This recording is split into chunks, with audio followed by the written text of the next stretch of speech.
Welcome, everyone. I'd like to call the meeting of the Merger Study Committee to order at this time. Before we go too much, I just want to talk about a little bit of the logistics. When we get to the question and answer portion of the meeting, we'll have you come up to the brown chair. There's a microphone where you can ask your question and have it answered by members of the Merger Study Committee. We do have a moderator today, Pam Marsh. Let's welcome her for moderating the meeting for us. We appreciate it. Can you have everyone identify themselves before they speak? Yes. I'm getting there. Yep. Before you ask your question, we would ask that you say your name and where you're from, so we can have it for the proper record. And I would also like to introduce at this time the Merger Study Committee, and I'm going to start with Rebecca. Hi, I'm Rebecca Coffey. I'm from Virgins. Hi, I'm Keith Morrow. I'm also from Virgins. I'm Mary Neffinger. I'm from Ferrisburg. Sarah LaPearl. I'm from New Haven. Ed McGuire from New Haven. Dustin Corrigan, I'm from Bristol. Troy Parody, I'm from Bristol. Martha DeGraff, I'm from Canton. Carolyn Bragg. I'm from Addison. And Liz Sarah from Bristol. And we also have Steph Rossier, if you want to unmute and introduce yourself on Zoom. Hi, I'm Steph Rossier from Lincoln. And not able to attend tonight is Kevin Hansen and Mary Kate Kelly. And I'm not sure if Chris Pearsall is here yet or not, but I haven't seen her yet. Are you recording the Zoom meeting? It will be in a minute. Martha, is Erica here? And Erica. Recording in progress. And Erica Andrus from Ferrisburg is not here at this time either. So, without further ado, I'm going to introduce Troy, who's going to give a small presentation. I drew the short straw, so I will be reading, and you're going to be sick of my voice. Are we allowed to post that? So my name is Troy Parody. I live in Bristol. My sons all went to school in the Bristol Elementary School and in this building. And been a member of this community for over 20 years. And like all the people that are up here, am greatly, greatly vested in the prosperity and all of the things that happen in our community. And I'm really happy to see all of you here tonight, because we're trying to wrestle with issues that are put before us, not as a merger study committee, not just as a school board, but as our greater community. Okay, and that is the education of our students, which is extremely important, and how to pay for that, and what we're willing to let that look like, and what we're saying we don't want it to look like. And that is where we are and why we're here tonight. I want to first thank Glory, right over there, who has been taking meticulous notes and putting together all of the materials and made us look much better than we are.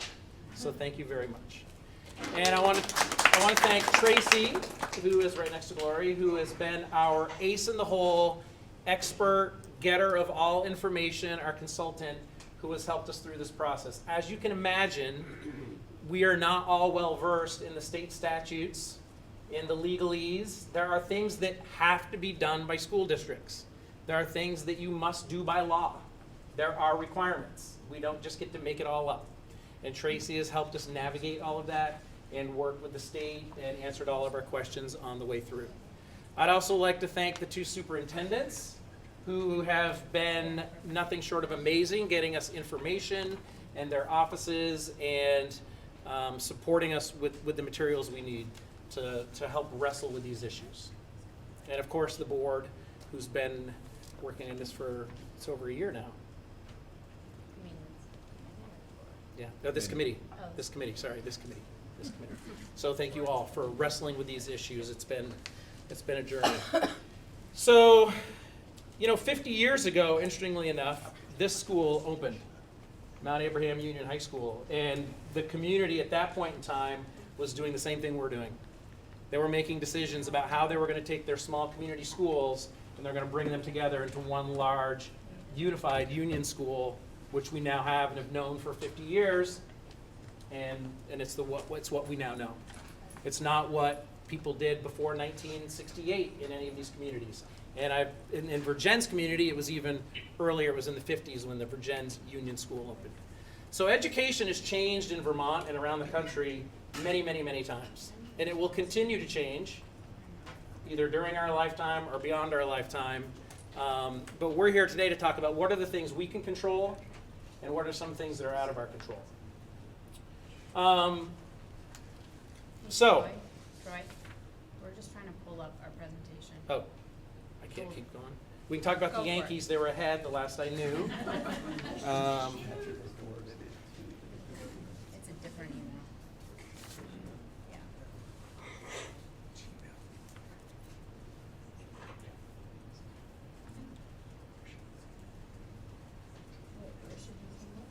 I can just, you know what I can do? I can hold up the picture. Can people see that? Does that work? Sorry.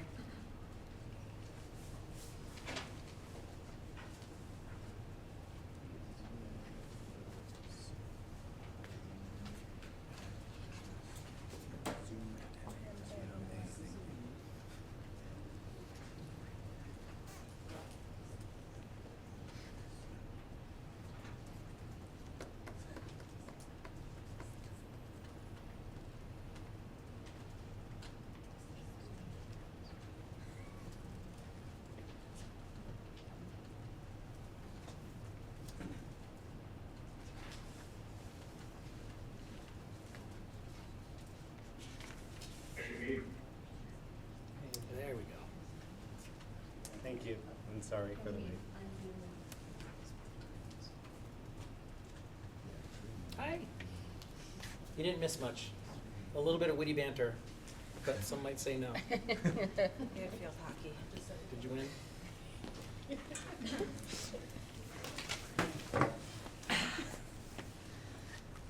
Daniel Lyon's hand up. He did have shoulder surgery. Maybe it's stuck out.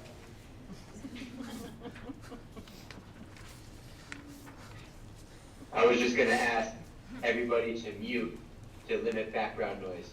I think, can't we do that on our end? Can you We're just trying. mute everyone?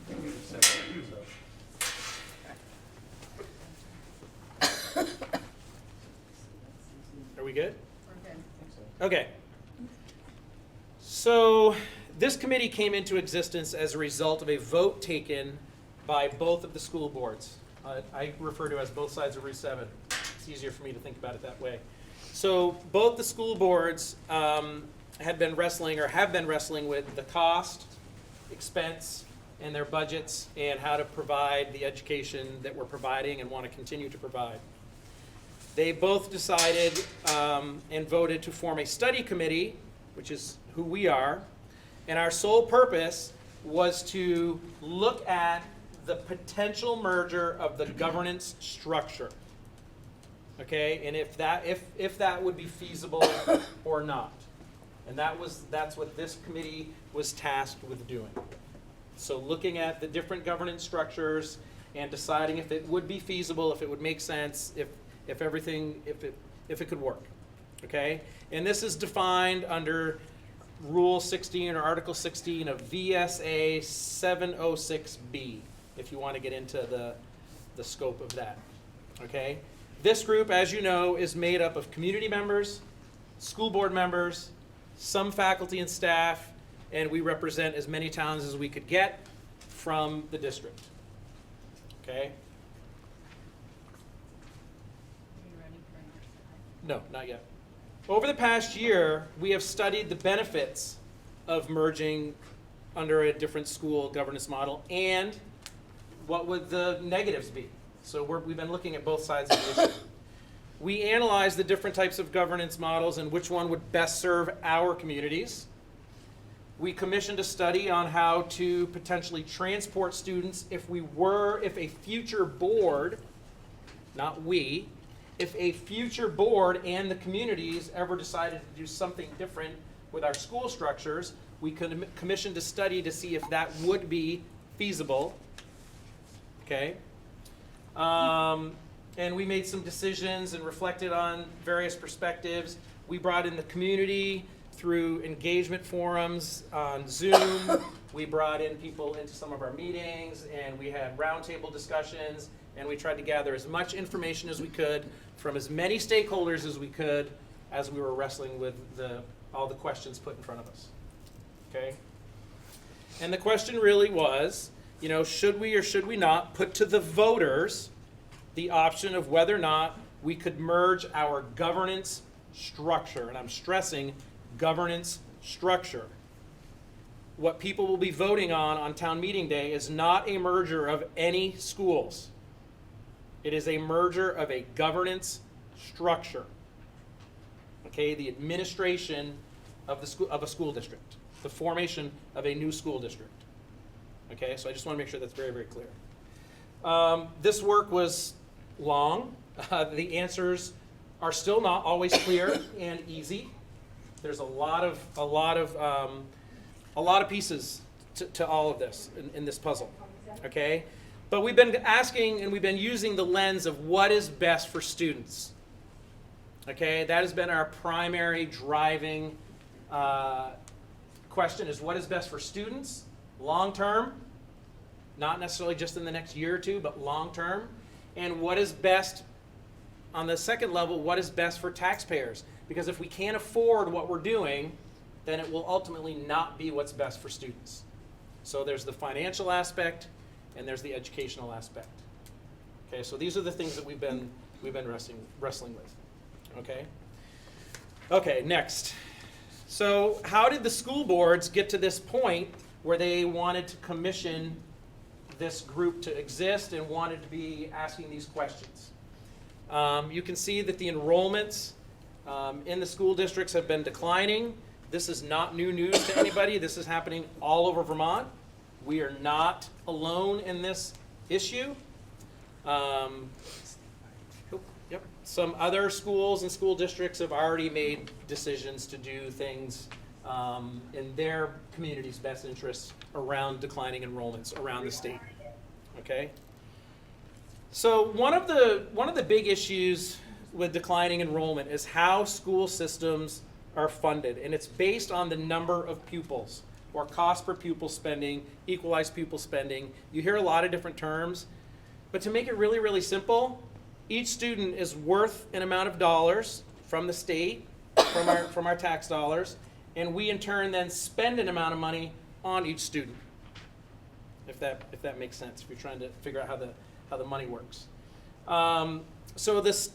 And usually it's the per pupil ratio that results in a tax increase, because there are things that you cannot stop doing: heating the building, running the buses, paying your teachers, the electric bill. Like, there are things that have to happen: plowing the parking lot every time it snows. There are costs that no matter if you had 200 more or 200 less students, those costs are not going away or changing.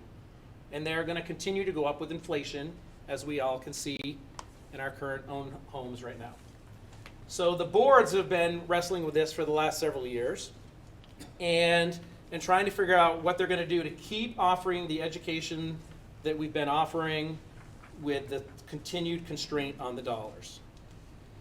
The state tries to contain the tax burden. Okay, the state, the legislature, and the State Board of Ed also tries on their end to contain the tax burden, as well as the school boards.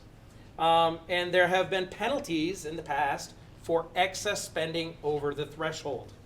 So if you go over your spending threshold, you got to give $1 to the state for every dollar you spend over. Over the last several years in the pandemic, that has been suspended. Okay, because of what was going on with the economy and what was going on in the pandemic. We cannot guarantee how long or what that's going to look like moving forward, but we do know that the state is going to have to continue to wrestle with the rising cost of education across the state, not just in our community. So what does this mean for us? It means that we have declining enrollment. We have not been penalized yet. Okay? the situation we are in is not going to be financially sustainable, and that is why this committee is sitting here and why we're wrestling with this question. All right? So, next slide. So what does it mean to continue with the status quo?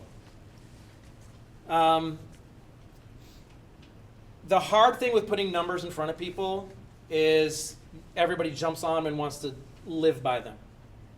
Okay? The numbers that you've seen, the numbers that you're going to continue to see are projections and best case guesses based on the information we had at the time and that the superintendents and the boards had at the time when they're making these decisions. So based on the information, in order to keep what we're currently doing and offering, so when you think of what we're currently doing and offering, think of programming. 2 different foreign languages instead of 1. You know, the number of teachers you have beyond the core courses you have, electives you can offer, extra programming. Anything that your school offers is part of the spending.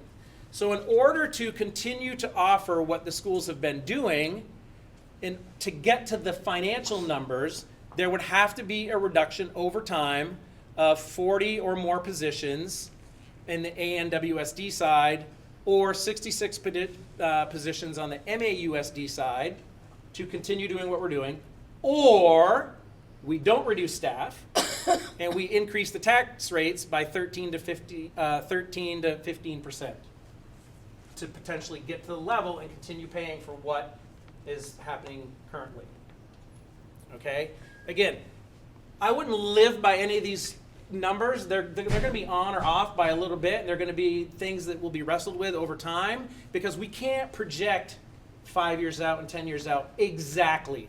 We're using models and projections that we do have and that we can use, much like your state legislature does and your town select board does when they're projecting their costs and your tax rates.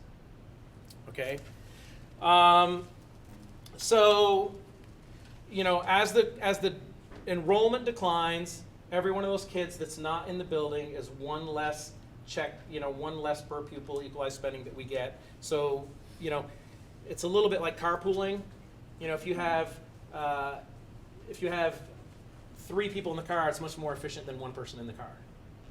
And that's not different for education. So these are the projections that we're looking at. Next one. Okay, what is already happening? There's been a lot of discussion, and we heard from people in the community about we're not thinking outside the box with some of this thinking and planning, and the school boards and the people aren't thinking outside the box. There are already things that are happening. There's a whole bunch of collaboration, especially on the co-curricular side. One of the ways you've seen the declining enrollments is already in just the ability to run a sports team. Okay? So the sports teams have been sharing athletes for the last several years to allow students to participate in some of their co-curriculars. There is collaboration at the food service level, okay? And they're able to do that because that is a non-teacher contract position, okay? So one district hires the person and then they can bill the other school for the other half of that person's salary, and it works out very easily. You cannot do that with teachers, okay? If I'm a contracted teacher and I work in the Bristol school system or the Mount Abraham school system, I'm contracted to this district. I can't just go over and start teaching in Virgins 2 days a week, okay, if I'm a full-time teacher here, okay? So I just want to make sure that people understand where some of the collaboration can happen and where it can't happen. Some other collaborations that have happened is that both districts have hired NSDEC to conduct population studies, which is what we're basing a lot of our information and the projections from. And this group right here in front of you today is some collaboration about how to move forward with the financial and realities of the student populations that we're sitting with right now. Okay? On the ANWSD side, they have already reconfigured some elementary schools, and they've reduced 32 positions through attrition over the last several years. And I can't see what that says. MAUSD. MAUSD side, we have considered a lot of proposals from the community and their superintendent for looking at our schools and the configurations of them and how we might potentially have to make changes and decisions moving forward and the cost realities of where we are. We commissioned a K-12 report to get some information that's called the Levinson Report that I think a lot of people saw or heard about and got some really good information and feedback from that. And have also reduced 29 positions, mostly through attrition. And just so people know what attrition means versus a reduction in force, is attrition is I retire, you don't replace me. So my salary comes off the books. A reduction in force is you tell me I don't have a job next year, I got to go look somewhere else. Okay, so that's the two different ways that you can cut staff. All right, next slide. So, what did we do? A lot of talking, a lot of discussion. So we gathered as much information as we possibly could around these issues. We engaged with as many stakeholders as we possibly could. We agreed and we disagreed a lot. And we asked a lot of questions. Okay? And we did not always come to consensus. No group of people is ever going to all come to consensus. But we tried to keep thinking about what was the best for the majority and the big thinking. So that is what we've been doing. We created priorities and benchmarks from our work that we wanted to focus on. We were legally bound to create the Articles of Agreement. So I think that's important for people to know in the community, is when this committee was formed, we were legally bound to put together for something for you to vote on. You can't go vote on the voting day and be voting for an idea. There has to be something for you tangibly to vote on, and that is the Articles of Agreement as to how a new governance structure for a larger district could be set up and could be run. So we worked for a long time on those articles. That was the bulk of our work, was working on the Articles of Agreement as to how you would govern a new, larger district. Okay, so that was something that we had to do. In order to do that, we examined different various governance models. There are different models that different school system users use around the state. We met with school officials, transportation consultants. We examined the financial and the enrollment data that you have seen. And we made compromises. You know, we sat at the table and wrestled with a lot of things and made compromises. This is a joint venture with people from 2 different school districts and different communities that have been through a different history of what they've already done and are willing to do around their educational situation. And we had to really learn from each other and come to some agreement as to how we were going to wrestle with these articles and get something that we felt we could stand behind and we felt good about putting in front of people to vote on. So that's really what we've been doing. Next. Okay. Did we recommend a merger? Yes, that's why you're going to hopefully vote on it. We did recommend that this committee felt like, and it wasn't unanimous, we felt like that the best course of action for all of the communities involved and for all of our students and the taxpayers would be to form a new governance model. Okay? One district with one central office with one governance model where we could find efficiencies, save costs, and then have more ability to collaborate and plan proactively in the future. One of the big things is how do we get more collaboration? How do we share resources? How do we potentially share teachers? The way you do that is one teacher contract, one central office. It opens up a whole pantheon of new things that you can potentially do with those 2 things happening. Okay? So we felt like what we wanted to do was preserve and expand what's happening for our students, especially at the middle and high school level. Okay? We want to protect our elementary schools. Every discussion we had was about how do we keep all of the schools open. What is it that we can do that can save and keep the schools open functioning, and maybe in 10 years, people are moving in and they're flocking to our towns and we're back where we want to be. Okay? We talked about how do we increase our cost effectiveness and slow tax rate growth. No one's going to make your taxes go down. If they ever tell you that, they're telling you big giant lies. Okay? What we want to do is slow the tax rate growth. So can we do that? Can we buy ourselves some time? Can we figure out, the state is working on models about how are they going to pay for education differently.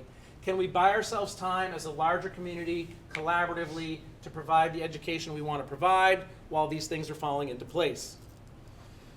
So we agreed that, to provide equity, to allow our students to access engaging, relevant, and high-quality learning opportunities, continuing to cut and cut and cut, and getting bare bones on both sides of Route 7 was not going to be that productive for our students.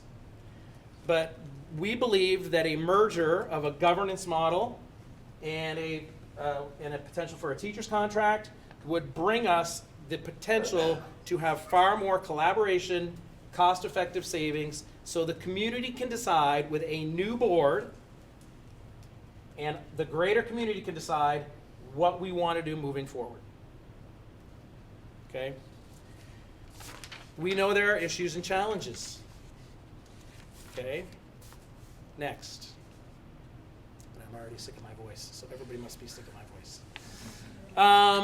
Okay. So protecting elementary schools, really important. Okay? Really, really important. Schools, we know, are vital to our community. Okay? That is not rocket science. That is not up for debate. We all know it's important. They are vital for our community. So we believe in the work that we have done that the efficiencies will be best realized through potentially long-term, maybe merging middle and high schools. But I want to make sure you understand that that is not what this merger will do. The merger will not immediately combine anything. That will be up to a new board and the communities speaking to their board, probably loudly, about what they're willing to have happen in their communities. What you're voting is on is just a governance model that could potentially allow that to happen. But if you have extreme efficiencies at the higher end, it would make sense that you have more money available to keep your smaller local schools open. Okay? So that was one of the things that we talked about, and the math doesn't lie. You cannot hide the math. Okay? If you merged the two high schools and if you merged the two middle schools, the savings are significant. Multiple millions of dollars per year. Does the community believe that's what they want to do? To be determined. But you cannot hide the math. Okay? The Articles of Agreement provide for strong protections for elementary schools. Okay? This has been a very hot topic, and we wrestled with this more than anything else in any of the articles. Okay? And again, we had to come to some agreement because there's been different scenarios and situations in the language on both sides of Route 7 about how this has been handled in the past. And we wanted to come to some agreement. If we're going to be together as a community, we really have to come together. All right? So what we came up with is that, first of all, no knee-jerk reactions. Nothing. So for the first 4 years, nothing's going to change. It takes 4 years to, break in your shoes, right? So it's going to take some time for a new board to get elected, a new board to work through these articles, a new board to decide who's going to be their superintendent, who's going to be their business director. Like you're going to have to put together a whole new group of people that are going to be running this new school district if it is approved by the voters. You're going to have to put together all of these people. And they're going to need time to think and go through all of the same information and hear from the communities about what's best moving forward. Okay? So for the first 4 years, no elementary schools, no schools may be closed. Okay? After that time, okay, after 4 years of operation, an elementary school could be closed. It is nobody's desire. Nowhere was that put in that we should close the school. Nowhere have we said that that's part of what should be happening in this merger. But who knows? I can't predict the future. Okay, it could be closed if you had 2/3 of a majority of a quorum of the school board of directors. So if you have 15 people on the board, you would need 2/3 of that group to all agree, which is a lot of humans on a board to all agree on something. And then after they agreed, you would need the community to vote. The whole community, all the towns, would have to agree at a rate of 2/3. And if you follow voting, that rarely happens. Okay? Like this would have to be, we tried to put in a scenario where it would have to be so obvious and so agreed upon by the community and the board that it'd be sort of a non-factor. Like everybody would agree that this is the right thing to do. Okay? And that's why we put the 2/3 in there as a guardrail protection for schools. So, next slide. There was more stuff I was going to say about that, but I don't think I need to. Okay. Transportation. This has been another big question. Okay? We all live in rural Vermont. So there's step one. You know, our kids have to ride, we have to drive. I got to drive an hour every day to Heinsberg and back, for my job. So transportation, the school boards spent some money to really try and figure this out. What a potential, again, I can't say that enough times. I'm probably saying it too many times. If we were to ever join a high school and a middle school together, and kids would be going to new locations for their secondary education, what would that look like? Okay, it wouldn't look exactly like it looks now, obviously, for those older kids. The younger kids, it wouldn't really affect very much. But the 7th through 12th graders, it would affect. So we asked for some information and charged a group with putting together some numbers for us. Okay, I don't want to bore you with all the numbers. You can look at numbers all you want without me. Okay, but what it has boiled down to is this. It will cost more money, okay, to do that. But the amount of savings you would have from merging those two school entities would far outpace the increased cost for transportation. The first study came back, and we got numbers that nobody could really tolerate on the ride times. So we asked them to do it again and get us to ride times that really replicate the ride times our students have right now. Okay? Most people probably don't, unless you have a student who rides the bus, you probably have no idea what the ride times are for kids. I know I don't. My kids walk to school every day. I lived in the village. I was lucky. So I don't know what the ride times are. I know what they were when I lived in Fairfield, Vermont. I rode the bus a lot, okay, when I was a kid. So the ride times, we wanted them to be as close as they are right now so the community would not feel that as a burden. So we had them do a second study to get those ride times where we wanted them, and the cost went up a little bit. The projected cost went up, which this committee was okay with because it got the ride times where we wanted them. Does that make sense? No, we can't do questions right now, sorry, but write it down, put it in your parking lot. Okay. So this can be very confusing, but there's a whole bunch of things that affect ride times. Okay? The kid all of a sudden graduates on the end of the road, or some new family moves in on the end of the road. Or some kid gets his license and picks up 3 kids on the way every day now. There are so many variables that affect ride time. But the transportation guy was really good when he said, people also have to expect that when you buy a house in the far, far back corner of Starksboro or the far, far, far upper corner of Lincoln, you made that decision when you bought that house that the only way you were going to get your kid there really quick was if a bus went straight to your house and drove the kid straight to school and didn't pick anybody else up. And that's not realistic. Okay? So we have to understand that we all, when we buy our properties, there's a lot of factors that go into that. You know, I wasn't for buying a house in the village. My wife was, she won. Okay? It was a smart move. But anyway. So the transportation study is what it is. The numbers are there, the ride times are there. We got it down to that are very, very much the same ride times our students are doing now, or in many cases much better. The other thing that could happen if we use some of this transportation data is that we could decouple the busing. Decoupled busing means this. It means currently a kindergarten and first grader rides with a junior and a senior. Right? They all ride the same bus. Decoupled busing means they don't ride the same bus.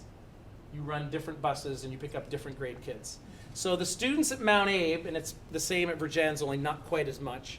The students at Mount Abe go to school on average 40 minutes less per day than the elementary school kids.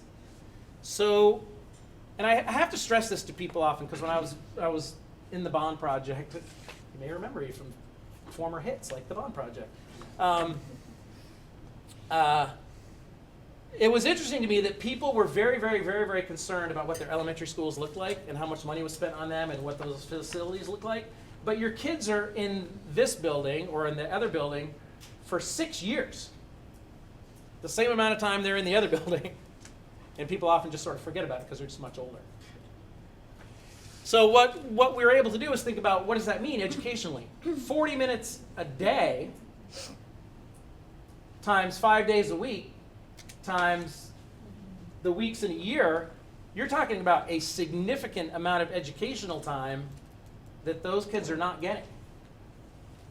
Decoupled busing allows the ability to change the bell schedule so that the middle and high school students go to school the same amount of time as the elementary school students. It can extend their day. So there's more actual educational time, less of them driving to then get the younger kids to then go home, if that makes sense to people. There's a cost associated with that, but there's a tremendous educational benefit associated with that as well. Okay, enough on transportation. Okay, so this is not easy. What we were tasked to do and what you are all tasked to do now with your vote and your thinking about the future for our schools. Okay? So number one, we have to accept the financial realities. Okay? The numbers are real. The sort of gloves are coming off a little bit in terms of the protections from the state, and the declining enrollment is going to hit, and we're going to have to continue to think about what the hard decisions we made by the people and the boards. What are they going to be willing to cut? Like what's going to stay and what's going to go? Okay? So the financial realities are real. Change is super uncertain. Okay? When I started at CVU a whole bunch of years ago, we had to change our mascot. My goodness, you would have thought that it was the end of the world, and now nobody pays attention. The kids never even really cared. Change is really, really hard. And thinking about change that may or may not even happen is even more disconcerting. You would rather have us say, this is exactly what we're going to do. This is exactly what you're voting for. Please tell me. It makes it super easy. There's a lot of ambiguity. There's a lot of unknowns moving forward that we're going to have to continue to wrestle with as a community. Okay? So change is hard and uncertain.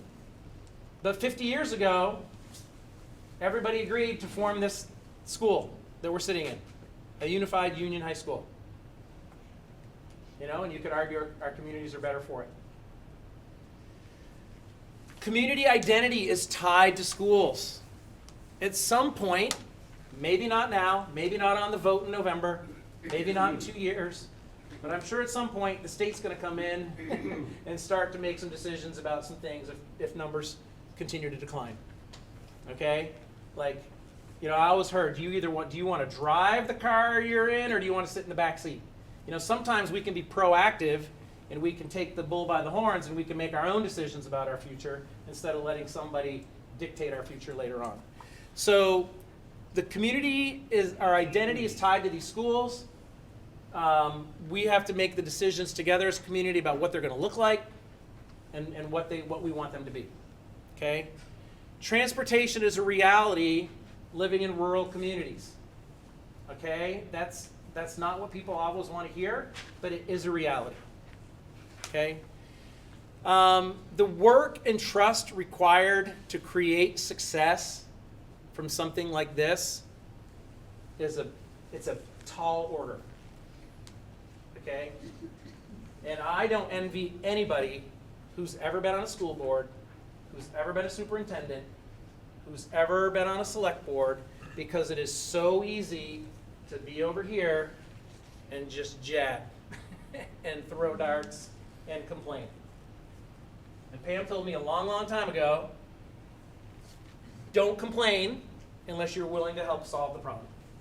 So we're trying to solve the problem. Your school boards, this merger study committee, the people that are asking you to not vote for it, they are asking you to solve the problem. If this goes down in flames, the problem doesn't go away. We're going to have to figure out what the next solution is. We're going to be moving on to the next question. Okay?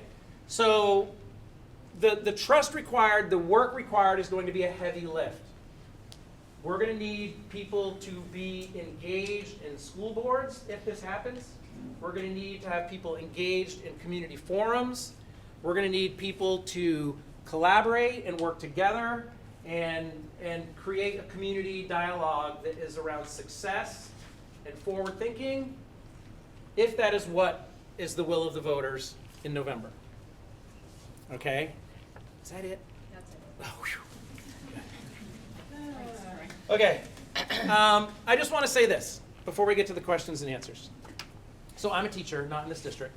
And I was in a senior seminar today with a bunch of 17-year-olds and one 18-year-old. And we were talking about voting. And it's interesting how little they know about how it all works. And you know, they've never seen a ballot before. They don't know how any of it works. They're like, justice of the peace, what's that? You know, and so we were talking about voting and their sort of, you know, your responsibility living in our society and how important that is. And I talked to them about how it is so important to vote on your very, very local issues first. Like, this is where you have the most impact. Okay, because you know, we live in Vermont. We can get in front of our state legislators in 2 seconds. We can get in front of our Congress people pretty darn easy. That's a huge luxury in Vermont. Okay, we know the people on our select boards. That's not the case in Chicago or in giant rural Massachusetts. Like, these are all our neighbors and our friends and the people that we live next to and our kids go to school together. So the only thing I will say is that when you're voting, I want everybody to vote, because we want everybody to weigh in on this. So tell everybody you know, please vote. And we're not telling you to vote yes or no. What we're telling you is this committee believes that a governance structure will provide more opportunity moving forward. It doesn't mean we ever have to combine high schools. It doesn't mean we ever have to combine middle schools. That might be the only thing these communities have a palate for, is to combine the governance structure. There are other examples around the state of school districts that run multiple high schools. We would not be alone in that. Okay? So we believe, this committee believes, that that would be advantageous for us. It is up for all of you and your neighbors and your friends to decide if you believe that is true or not. Okay? Now you can ask anybody but me a question.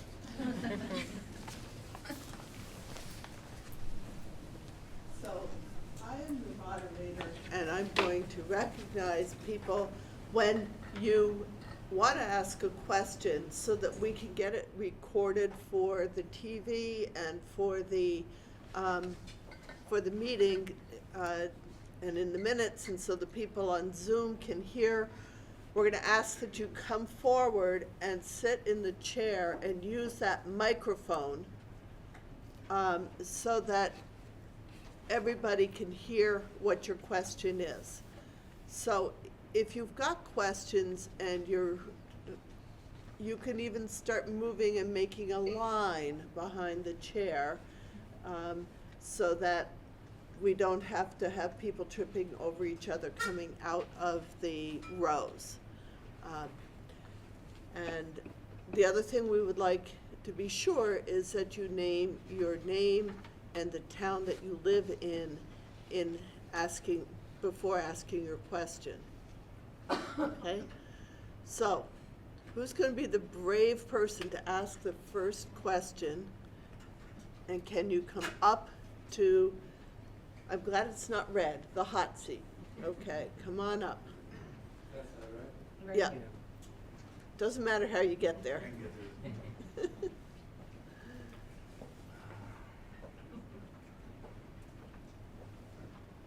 If that mic isn't on, you might have to turn it on. There we go. All right, get it started. I'm Caleb Elder. I am the state representative for the area. I say that because I'm not speaking in that capacity, just speaking in my capacity as a resident of Starksboro and a father of 2 kids getting ready to be in whatever district is here. So let's see. On the Articles of Agreement, and again, coming from Starksboro, the elementary school closure issue has obviously been one of keen interest. When reading the provision, the first provision, you had said it doesn't allow for the closure. It does allow for the closure in the first 4 years, but under a different set of circumstances. And I took your point. I'm not questioning it. It's definitely harder under those to close it in the first 4 years. But I read some language that there are some situations in which it could happen, and then subsequent to that, it would be easier. When people voted in Starksboro in 2017, there was the notion that the school couldn't be closed in the first 4 years. That was also true when people voted in ANWSD in 2016. However, of course, we also know that the Addison School was closed 2 years after that, kind of through rationalization that to repurpose was not to close. And that same rationale having been deployed there was then used to suggest that the Starksboro school, or any school in this district, could be so closed. And I understand that the MAUSD board has subsequently reaffirmed their commitment there. I'm not trying to muddy those waters. I'm just trying to say, as a member of Starksboro, here's the question. Sorry for the long preamble. What about that first article, saying that basically you can't close it in 4 years, should be more reassuring than the same provision we saw in 2017, given the fact that that provision did not turn out to be what we thought it was? Same question for voters of Addison. Clearly they don't have a functioning elementary school in that same way now, but let's say Ferrisburg. Why should they feel more secure in that provision in the Articles of Agreement than apparently they should have felt about the same one following Act 46? So is there something in your work, because I appreciate and hear that it was a big piece of your work, is there something there that is more of a more solid protection in that first 4 years? All right, who wants to answer that question? Is there somebody? Karen? I would start to answer that question, and I would be. And you're going to have to talk really loudly so that you can be heard. And I just want to make sure that Do they want the mic? committee will correct me if I say something that's not quite accurate.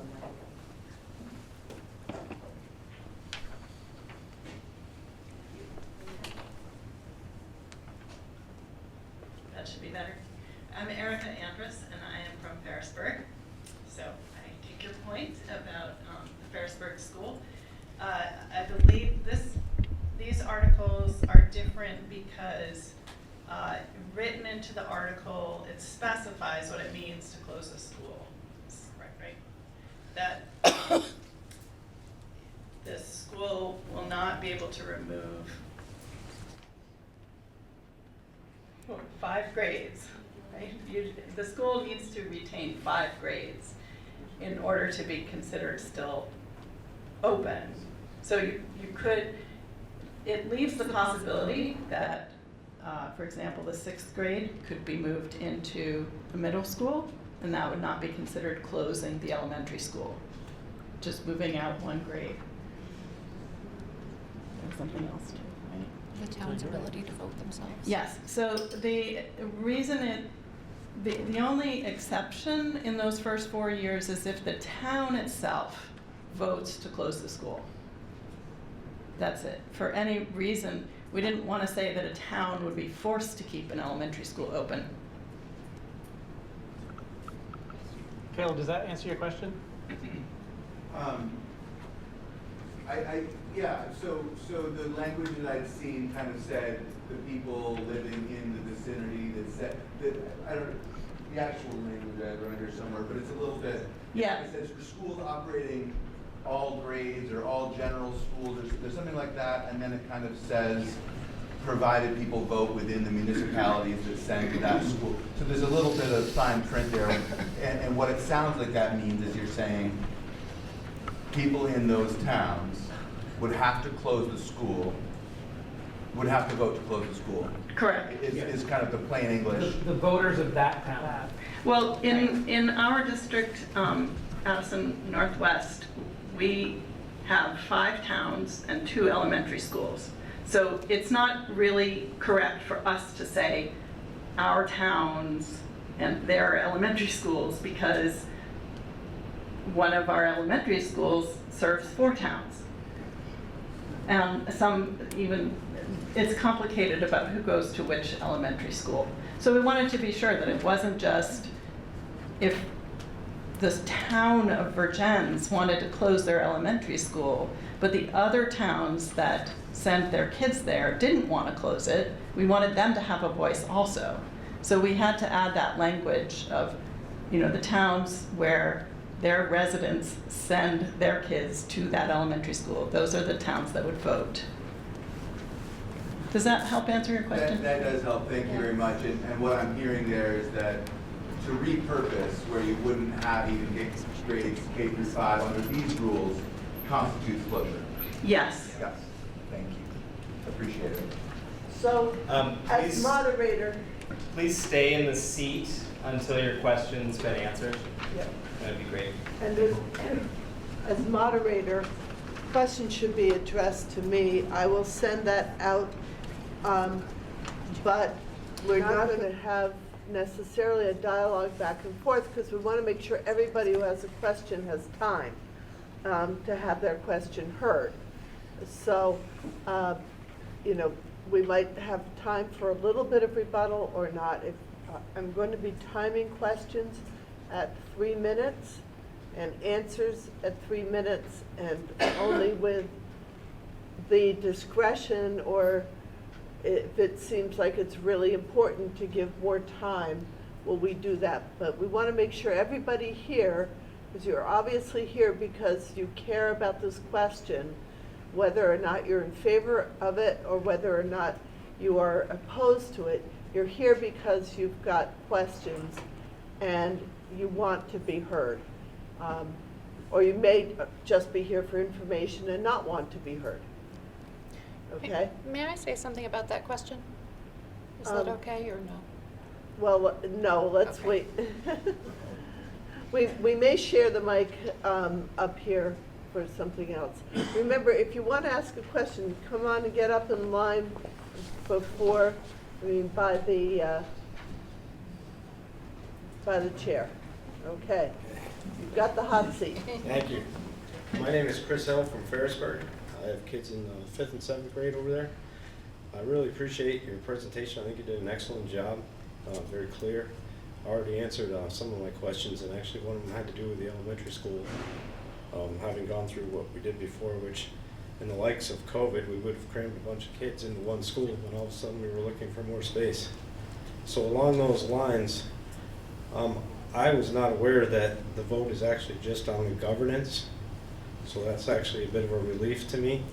I think it's a little easier to take, and I'm sure the vast majority of people from the conversations I've had and heard and seen online all think this is a vote on merging the schools physically. So knowing that, with the protections we have on closing the elementary schools, does the community have any say in voting yes for the governance merger, and yet having any control over future potential physical mergers of the high school and middle school. Who wants to take that question from the committee? All right. Do you want to take it? I can, but sure.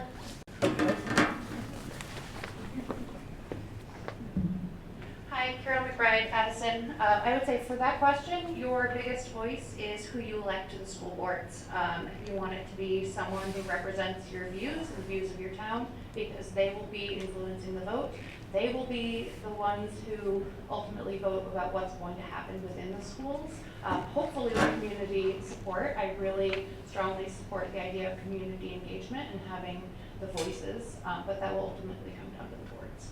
So it's ultimately the board's decision, so if we vote people in the boards who we think are not Willing to, I'm not saying whether it's right or wrong, but if we get to a position where we disagree with merging the schools physically, we vote people who we think are not going to merge the schools visibly, and then they all decide to do it. There's nothing we can do about it, though.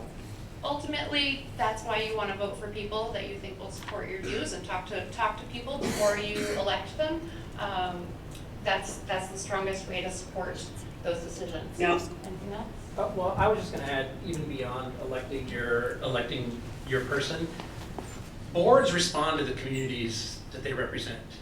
If there is a tremendous pushback against combining schools in the future, the boards are going to hear that. If people are loud and organized and that is the will of the communities, I would find it really hard to believe that a board would be able to ignore that. Does that make sense? Mm-hmm. Well, that's what happened with the elementary schools in Ferrisburg, at least. Not Edison so much, but. Can I add something, Troy? I would also like to remind you that when you vote for the merger or against the merger or however you vote on November 8th, to remind you that you also are voting for your school board member that day. Whether you vote no or yes, you need to vote for your school board member. So make sure that you do that. Great.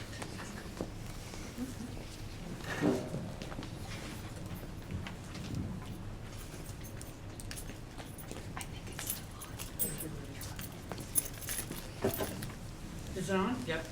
I'm Diane Cushman. I live in Bristol. I graduated from Mount Abe when dinosaurs roamed, and my children graduated from here and are long gone. So I have two what I think are pretty straightforward questions.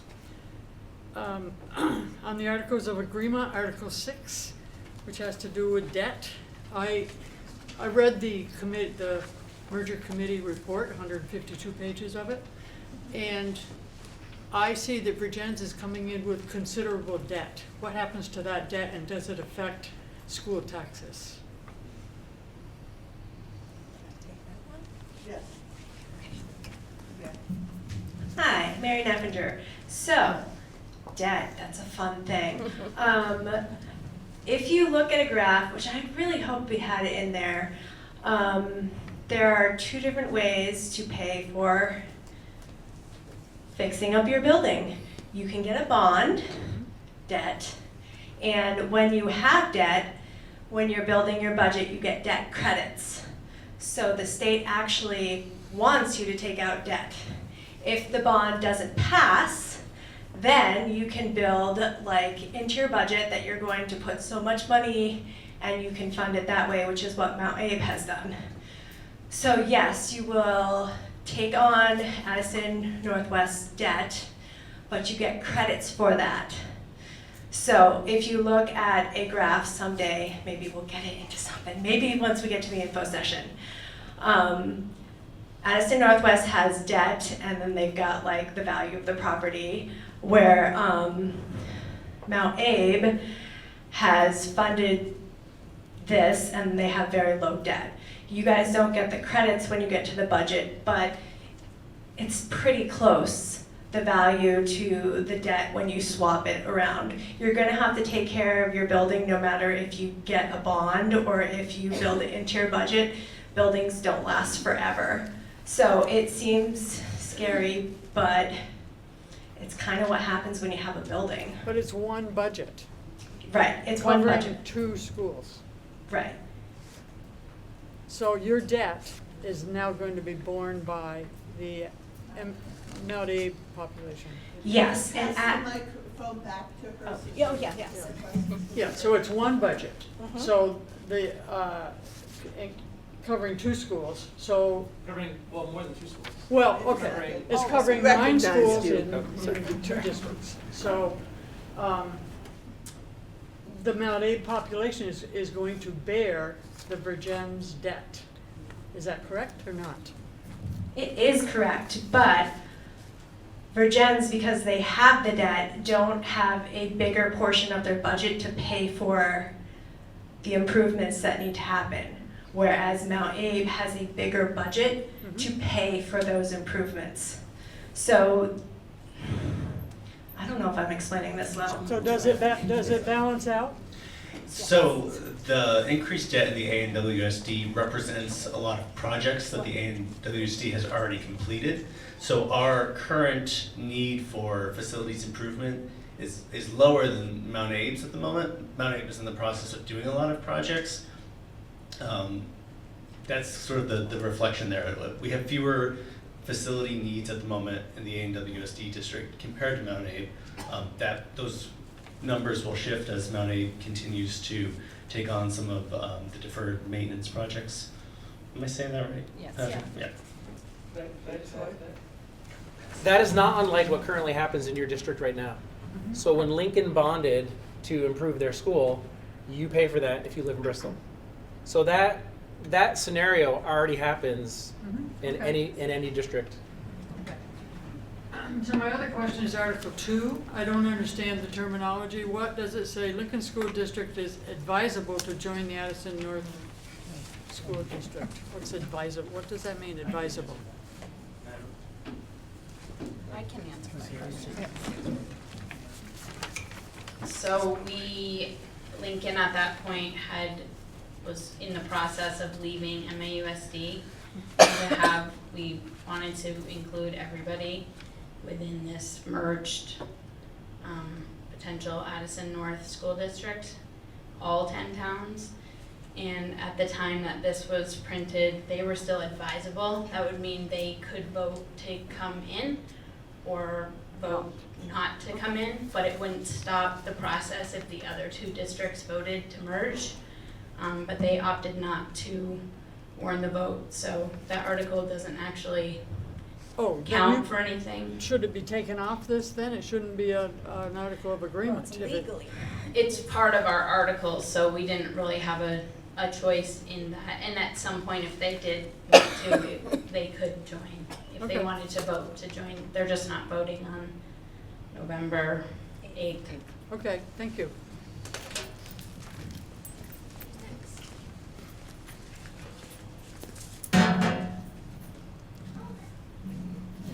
Sorry, I just can't. There's no questions. Okay, yeah, okay.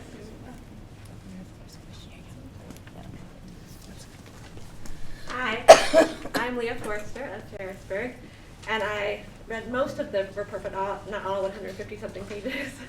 I noticed on page 29, it shows that the merged governance would result in $1.3 million of savings. However, over 5 years by 2027, that savings would have disappeared, such that the tax rate would be, of the merged district, would be higher than for Mount Abe if it had not merged, and equal to Addison Northwest if it had not merged. So I just wanted to make sure I'm reading that right, and if I could get like an explanation of the value of merging, the structure, if the savings would be gone after 5 years anyway. So I think, and just to clarify, you're talking about the chart on the union tax rates on page 26 of the Correct. report? 29, Okay. yep. Page 29, okay. Correct. Sarah LaPearl? So the tax rate, so for the merged the central office, thank you, that's where the savings are gonna be there for a certain amount of time. But after a while, we are gonna have to make changes within our school structures to not have the tax rate continue to increase.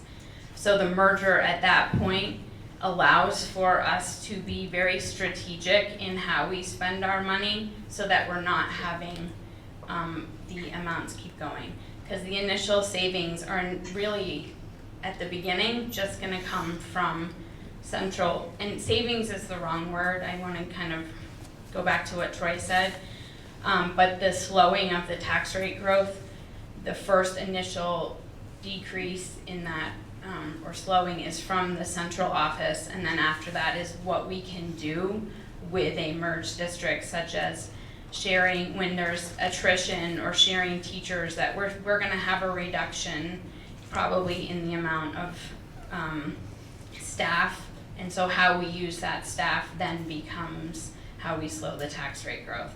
So at that point, it isn't necessarily coming from central office. Do we believe I've said that correctly? Okay, thank you. I might have follow-up questions later, but I'll wait for now. Thank you.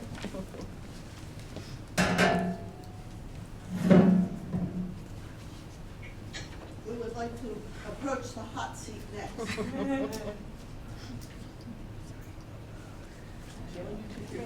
Do we want to do other questions?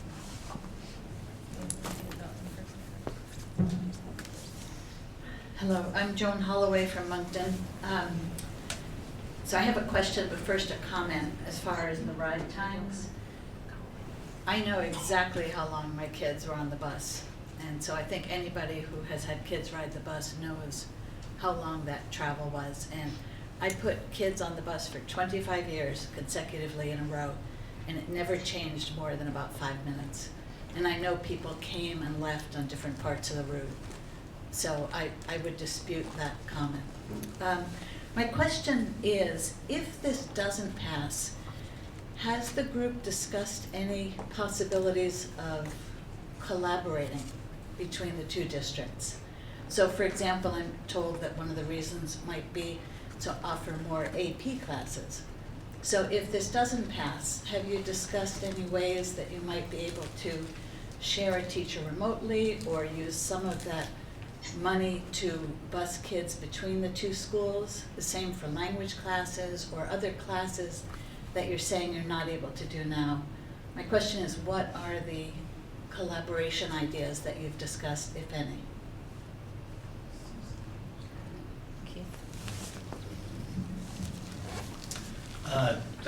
As Troy pointed out, there are a number of collaboration efforts that the districts are already employing. The problem with really deep collaboration is that a merger is the way to break down the legal barriers to make a lot of that happen. In order to share teachers, which is essentially what you're suggesting, is difficult, if not impossible, to do between two districts. There are also issues with having students share schedules between two different schools if there's busing involved and they're enrolled at one school and going to another. So I think there are a lot of logistical and legal issues that prevent that sort of deep curriculum collaboration.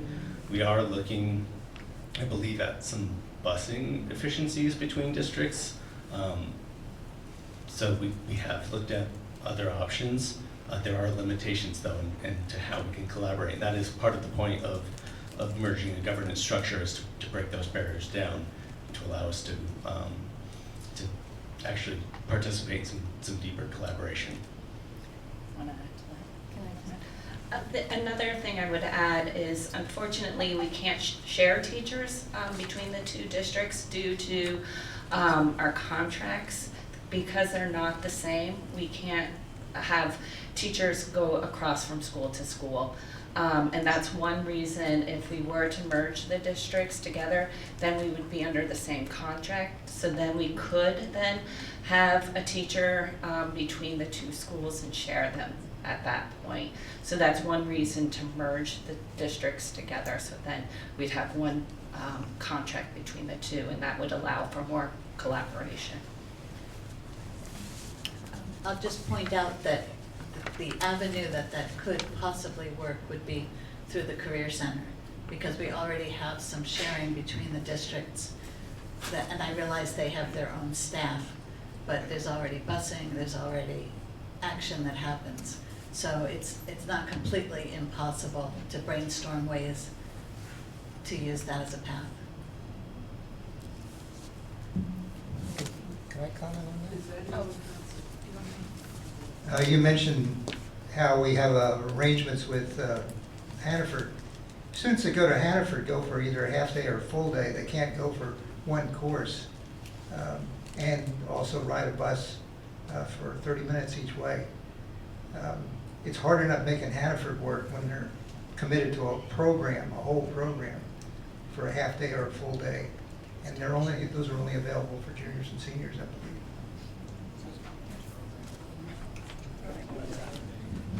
And I think you're actually highlighting one of the benefits of a merger, which, well, I'm gonna answer, because currently, say I worked in the Burlington School District when I started my career, and I taught in 3 different schools.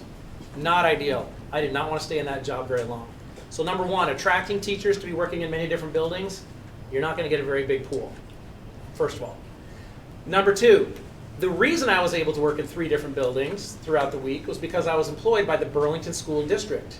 They ran all the schools. They paid my salary. They could assign me to work wherever they wanted, and that's where I worked. So, but I couldn't go teach in the South Burlington School District, during the day. So a collaborative contract where we share all the teachers, even if we have 2 separate schools, like you just said, we could have a scenario where you had a teacher teach here 2 days a week, and at a Virgins High School 2 days a week, 1 teacher contract, more collaboration. And as you said, you didn't like being sent between the I schools. didn't, but going from just 2 schools, both at the high school. I was at a middle school and 2 elementary schools, but somebody teaching 1 subject, AP calculus, and knowing it was going to be 2 days here, 2 days there, that might be something that you could attract a teacher to. But what I'm saying is the current situation prohibits that from happening. There are already schools in the district that probably share teachers because they work in the district. But once you get out of your district, you have different pay rates, you have a host of different legalities. The teachers union, you just have to understand the complexities once you're outside of your district of having any of those things happen. So now we need to move on to another questioner. Who wants to take the hot seat? Yes, come on up.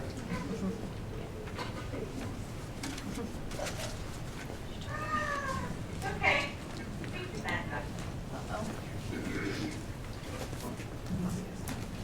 I'm Margie Gregory from Starksboro, and I have a question about school closure also.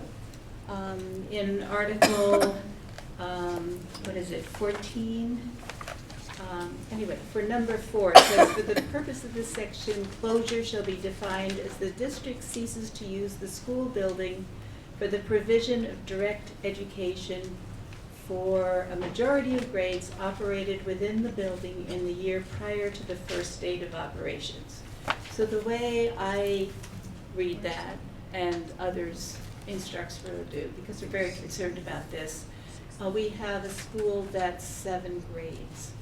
So it seems to me that that means that you could remove 3 grades and still have the majority of the grades. Why should we trust that that wouldn't happen? Who wants to take on that question? Yes. I think if you follow that through, though, why would a future board move some grades from one school and not from all of the schools? And by that language, they could not remove that many grades from every elementary school. So because Starksboro, it sounds like you're saying it's a little different. No, I'm not saying. No. Pre-K. I'm talking about I think I misunderstood kindergarten your through question, sixth sorry. grade, being 7 grades. I don't think I mentioned, sorry, I think I misunderstood your question. Okay. Maybe that's gonna- Anybody else want to respond to that question? Troy? Well, I think the language is designed to protect the integrity of the school with a large enough mass of students to still be considered an elementary school. So the way we agreed to write the articles was that the concern was the word repurpose and remaking. The way these articles are written is that it is guaranteed that you will be running an elementary school. If the community decides 6 years from now that they want to have a middle school that is 6th through 8th grades, and that is the best educational opportunity for all the towns, and they want to pull the 6th graders, as Keith said, from all of the schools to make that happen, then that would happen across all the towns. Okay, does that make sense? They wouldn't, the whole school wouldn't stop operating in that scenario. I understand. Yes. What I'm concerned about Pass the is. mic back to her, please. Oh, I'm sorry. Thank you, I understand that. And my even bigger concern, I personally not so happy about the idea of moving the 6th grade, but that's a little separate. My question is the way it's written, you could still have a majority of the grades present, but you've taken out grades 4, 5, and 6, which would only leave kindergarten, 1st, 2nd, and 3rd grade. And why would we trust that that would not happen? Barbie. Yeah. What green is this? So, who would like to answer the question, which is really, why would we trust that you wouldn't remove grades 4, 5, and 6 from Starksboro or any other school? Any other school. Who would? I don't see the value in doing that. I suppose to some degree we could play those thought experiments with any article there, but there's no educational value in just randomly moving students from one building to another. The future board would make those decisions. Would make those decisions based on creating a more robust middle school, for example, which are discussions that are happening in the ANWSD right now, moving 6th grade up to make a more robust model rather than a junior high. I don't think that there would be any scenario where a school board would just arbitrarily move grades. I want that mic. So I think what you're referring to is at Starksboro, you have a pre-K program, but pre-K, because you're saying K, you have 7 grades, so. It's K, kindergarten, and 1st through 6th grades. Okay, so what we talked about extensively was leaving open the option of a middle school in the future, which are typically definitely 6th graders. Some schools do 5th grade, so we tried to waffle a little bit about what that might eventually look like so that we wouldn't lock ourselves in. But we really put so much effort, please trust us when we say this, in putting together articles that would support the schools and make all communities feel like their community schools, their elementary schools were safe and provided for. That was the entire goal of months of discussion on our part, was making sure the communities in every school knows how valued they are by our community, by our board, and by the school boards. We're going to move on to the next question, which is on Zoom get to from respond. Chris Cahart. Guess not. Okay. Chris Cahart, you can unmute yourself and ask your question. And what town are you from, Chris? Can't hear you. We can't hear you. Does somebody have Chris Cahart muted at this end?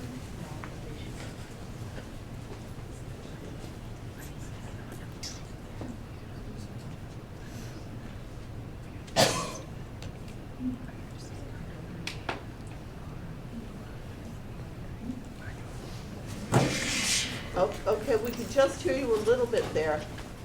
Can you turn up your volume?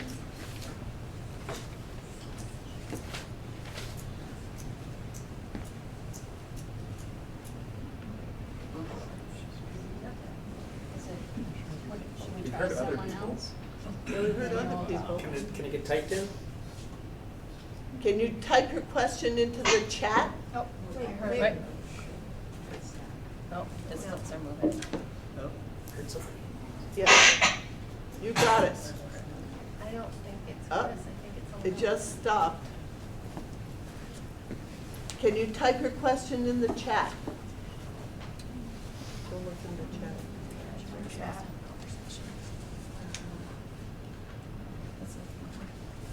I thought he was. I'm not sure there's a chat function. There's not a chat function? Chats in public meetings can get complicated. I also don't see any way to raise a hand from Zoom. Yes, there I is. don't know how Chris did it. It's down at the bottom. The other thing is, if you start to talk, your square lights up, and we can recognize you if it's between speakers. Chris still is trying to figure out how to talk to us. I don't know. Can you hear me? Yeah. Odd. Okay. I'm in IT. So all of the enrollment numbers and therefore budgetary assumptions are based on the NASDAQ report issued in 2020. That company updated their enrollment prediction in the spring 2020 update to both districts. The difference between the two reports are a 15% difference in student population in just Addison Northwest School District by school year 2029, and shows student enrollment growth, not decline.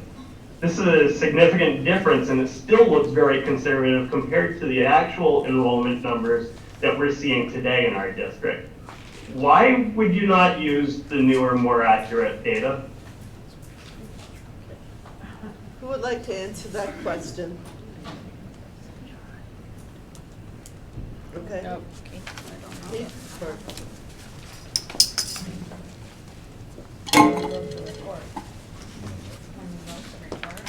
When we wrote the report, we used the data we had. The data that Chris is referring to at best shows a 3% increase in population from current population.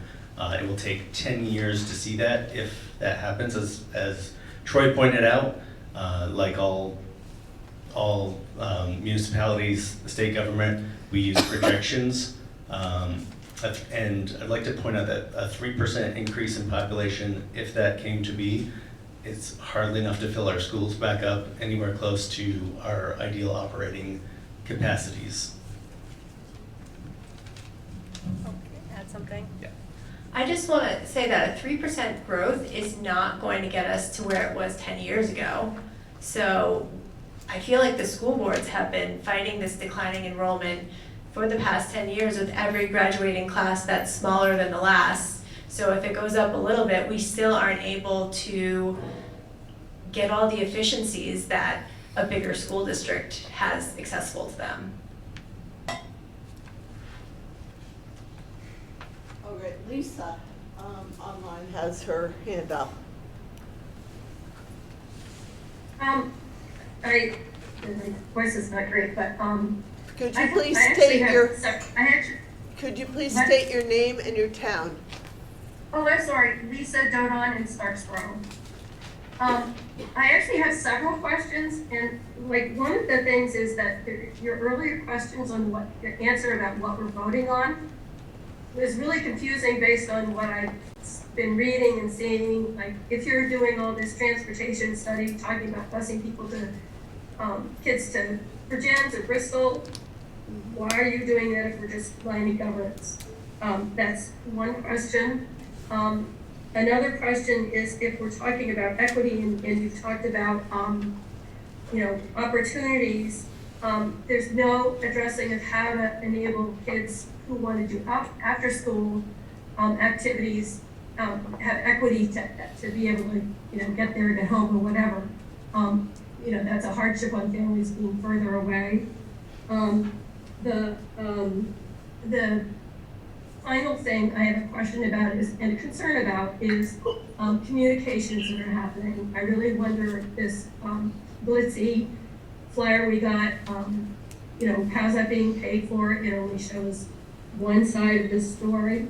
The other thing is in Starksboro, we had a front porch forum posting that was done by a committee member that was done under false pretenses. And it might have been better if he'd been okay, if he'd revealed, his connection, because it was a false address. He doesn't live where he was supposed to be lives. Okay, I'm going to interrupt you for right now. You've asked a lot of questions. Yeah, I know. So stop. These are all things that are. Okay, stop, and we're going to go back to your first question. What you're saying now isn't a question, it's just a statement of your belief. But your first question, as I would summarize it, is no,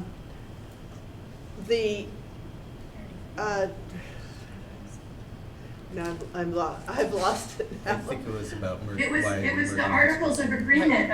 Okay.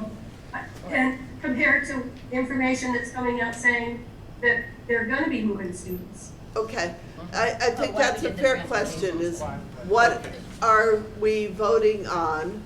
And why the other studies? And why all the other information about possibly merging schools came out as well?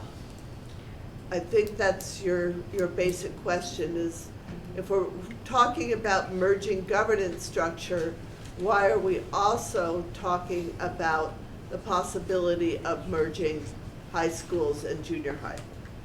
So, Sarah LaBerge. Yeah, if you're not intending to do so. Well, we are trying to leave as many options available as possible and to help with the problem. And the solution, a lot of people's issue with this being a potential solution to the problem, this being that down the road we could merge high school or middle school, one of the major hang-ups that we kept hearing was transportation. So we did a second transportation study to see if it was even possible that it would be palatable. And then at the time, the odds are that when we got to that point, we'd probably be doing another transportation study to figure out, we being the new board, to figure out if this was still a reasonable option. But it helped a lot of us find more comfort in the decision when we knew that was such a hard part of it, was the transportation. And so that's why we did a second study. All right, is there anybody else who wants to answer? Erica. And then Yeah, thank you. I just want to clarify that we, as a merger study committee, were not empowered to make any decisions about merging schools or, in fact, most things. Our job was only to come up with the articles of agreement that was set out, the governance for setting up a new school board, and the new school board would have to make all those decisions. And I, speaking personally for myself, after I joined the committee, I was very frustrated to find this out, that our charge is so limited. So I empathize with those of you who find this frustrating also. But when you think about it, it does make a lot more sense, because we weren't necessarily elected, but the school board will be elected. So those are the people that you want making these kinds of decisions. And there are structures suggested in the Articles of Agreement for creating community communications. So we are aware that it's difficult to communicate and that it is frustrating. And so that was really important to us also. And we did talk about communicating with all of you a lot. We spent a lot of time on that as well. all right. No, let's move on for right now. I see we've got more hands up online. Do we have anybody in here that would like to? Okay, why don't you come up? I'm just going to point out that to the audience members that are whispering to each other, that is being picked up on as background noise on the Zoom. So if you really want to talk to each other, maybe you could step out of the cafeteria area, because I think it may make it more difficult for the people on Zoom to be heard. So introduce yourself and your town. And I am Bailey Lane Gordon. I'm from Moncton. I've been hearing a lot about extra opportunities for students, including AP classes, second languages, and I guess my question is for students on a very different end of the spectrum, maybe the kids who need more years of high school for their educational development, and who might need extra services and supports and community involvement. And I wasn't sure what kind of opportunities students who need extra supports in that realm would have if we were to merge our physical student body, I guess. is there anyone who wants to speak on that issue?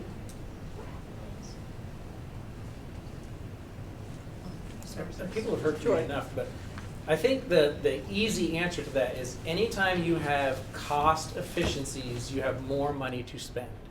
And that more money to spend can be spent on the programming that the leadership of the school decides where that needs to be spent. So if they're triaging behavior issues at the current time, or they're triaging special education needs, that's a whole complicated, that's its own budget. But if whatever the school district, the needs in this school building are different than the needs in the Virgin school building, which are different than the needs in the Starksboro building, which are different than the needs in the Charlotte school building. So the leadership of that school is going to have to use the cost efficiencies afforded by a merged district to then do exactly what you're asking. We would have potentially more funds to use as needed. And those efficiencies come with numbers. I hate to tell you, like, those efficiencies come with numbers, the numbers of students. Yeah, I think it's important to say that all IEPs and special services and education, obviously that all is and still will be followed in the highest quality. And that's legal.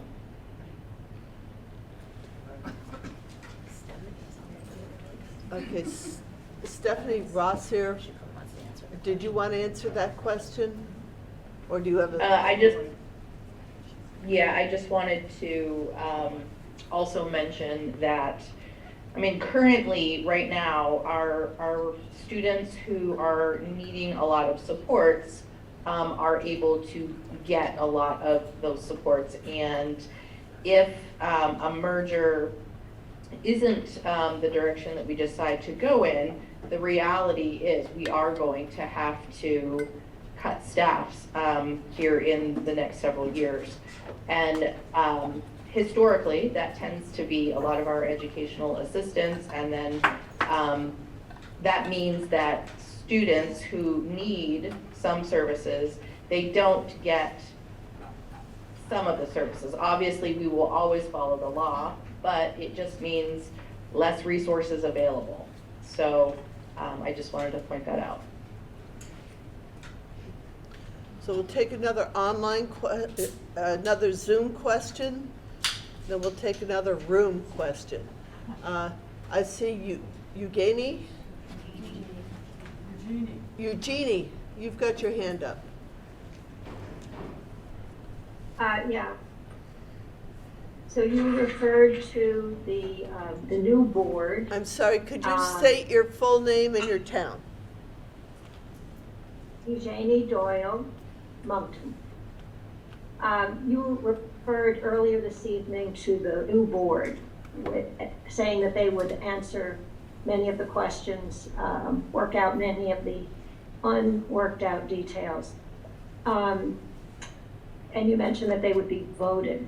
So can you explain the process for that to happen?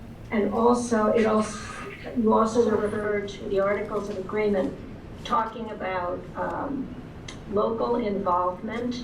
And I have read the Articles of Agreement, I don't see anything about that. I know many other districts do have local boards in their towns, local advisory committees, even though they are a consolidated district. And I don't see anything to that effect. Can somebody please address that?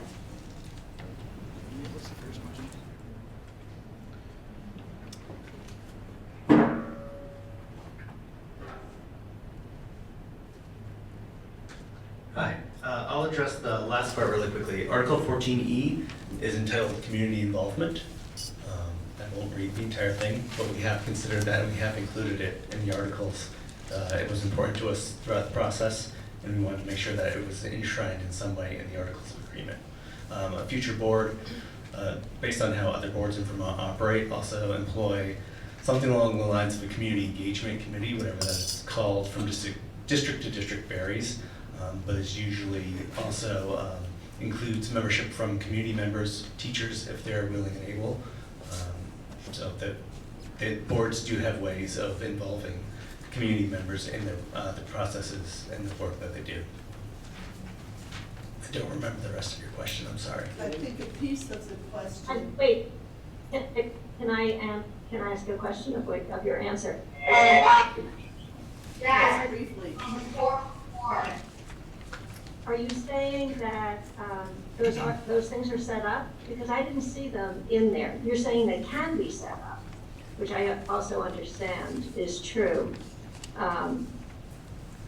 But at this time, are you saying that the new board is going to set them up? Yes. I see. So at this point, the only community involvement is the election of the new board. But if the merger goes through, the community has not elected a board. That's correct. If the merger goes through, the community will not actually have any direct involvement until there is an election. Is that true? Partially, yes. I mean, the purpose of a board, and that's how the current boards operate, is to make the decisions necessary to run the school district, and they're put there through election. There are means through which community members do participate in that work, and we have enshrined it in our Articles of Agreement in Article 14E. Can we just say, we also want to support community engagement, not just coming from the board, but also within each school. Currently, each school has parent advisory committees, parent engagement committees, community engagement of some sort, and it differs school to school, and we felt it was very important to acknowledge that and put that in the Articles of Agreement as well, because we expect that to continue because it does enhance the educational process. Okay, I'd like to add one thing to that. When you vote on the merger in November, you're also voting on a new school board. So that will be in place should the merger pass. So there will be a board. Okay, so do we know who is running for that board? I know I am. Yes. Someone from your town has hopefully put their name in to run in your town for the new board. The ballots arrived in the mail So, today. Ballots The arrived ballot? today in the mail, yes. When the ballot in November, we will see, we will have a board to vote on, or we will have one Yes. person to vote? What will we have to vote on? Can I give her information for Moncton? Sure. Eugenie, myself and Kylie Pellin are both running for the potential new school board. Kylie for a 1-year position and myself for a 3-year position, which it would, if we both got elected, would fill the Moncton seats available on the new board. On the new board? I don't think there's Okay, anyone else I running. want to. So I we're going want to move on to another question. We've got a lot of people with hands up. Mary Kate Kelly has her hand up, and we're going to recognize her. She's a co-chair of this committee. Yeah, I just actually wanted to add to the response to Eugenie's question. Is that okay? Yes, go ahead. Yeah. So Eugenie, there is I think just to make clear, Keith referenced Article 14E. Article 14E is an article, one of the articles, and that requires that there be community involvement and that the new board get community involvement from towns. I understand from Carol's response, that's pretty active from communities in Addison Northwest. In our district, I think it's the school board's community engagement committee has been very active, but in terms of local towns having input, similar to the advisory committee kind of input that you were referencing, we don't really have that, and we thought that was really important, and so that was put into the articles. So that one, it's not a decision of whether or not to do that for the new school board. The articles require them to do that. All right, so do we have anybody here in the room, or I'm going to recognize somebody else on Zoom? Well, you've already had a chance, so we're going to we're not going to recognize people for a second time unless we've taken care of everybody. So I'm going to recognize Aaron Huizinga. Yep, Huizinga. Can you hear me? Yes. Okay. My name's Erin Huizinga, and I am from Starksboro. First, I did want to recognize everyone and thank everyone for the work that's been done. It's no, surprise that this is a huge time commitment on top of family priorities, work, personal life. I know a lot of you on a personal level, and I respect all of you, so definitely thank you for the work that's been done, first of all. I was kind of surprised in the introduction, a comment that was made about, those that chose to live in the corners of Lincoln and Starksboro made that decision when they bought the house. It kind of rubbed me the wrong way because, it's basically saying, you already have a long commute, so what? I don't think that's a fair statement. They did not plan on their commute quite literally doubling in some cases. Those that live in the upper corner of Starksboro, a lot of them need additional community support. They are more, I don't know if the word underprivileged is the right word to use, but that thought process is kind of dismissive, and it's unfortunate, I think, for a transportation consultant to say, they already live way out there, it's not a big deal. So I just wanted to get that off my chest, first of all. Okay, do you have a question? I have a statement and I have a question, yes. Okay, let's move on to your question. Okay, I'm kind of surprised that the narrative tonight is kind of that this decision is purely combining governance. I've been on a lot of the school board meetings, a lot of the community involvement committees, and this is the first I've heard that this is just the board governance, that this is not actually merging schools. And I'm not the only one. There's been other people on this call. I'm waiting for your question, not a statement.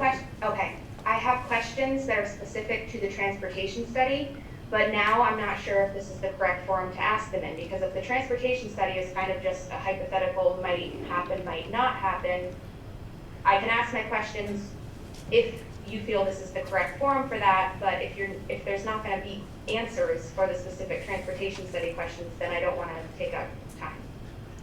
Can somebody tell me whether this is a right or wrong forum for transportation study questions? I would say ask your question, and we can decide. Okay, I'll make them quick. My first question was, I looked at the maps on the presentation. They had the colored dots. They had a table with the route numbers, and I was kind of confused why the maps didn't have a key that kind of correlated the routes with the dots. I mean, I can kind of look at it and say, hey, I think I'm the dark green route. That's what my daughter would ride.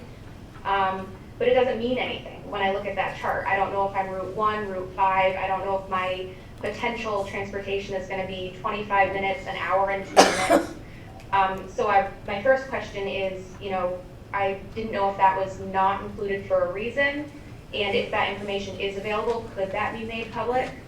My second question was, I Okay, was curious why it didn't. stop, please. Let's answer your first question first. And then I've got to see if there's other people with questions, because I'm limiting people to one question. So stop.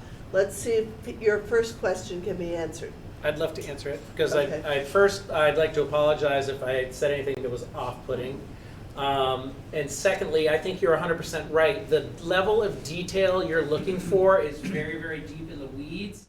And bus routes change even throughout the year once school has started. So to get into a level where the transportation study was looking at all of the current students we currently had and the housing models he had to create those routes and those numbers. And I think what you're looking for is a guarantee or a specific, not a guarantee, that's a wrong word to use. You're looking for a specific model that shows exactly what bus would be picking up your student. That's not information we can provide at this time. And as you said, and as Sarah had said before, if it comes to a point where that is what the community wants, there would probably be a whole nother examination of transportation at that point in time.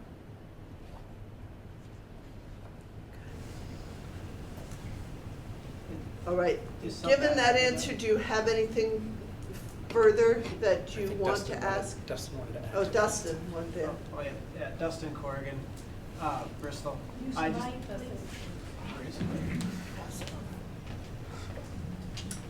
I just wanted to add with the transportation study that the consultant that did this study also took into consideration those students that may not currently ride the bus now, but maybe made bus riders in a different school setup scenario, which actually takes into account a considerable more bus riders than actually ride the bus currently, because not every student along the routes we run even now is picked up by the bus. A lot of them drive or have parents drive, but the study took into consideration everybody that may potentially be a bus rider.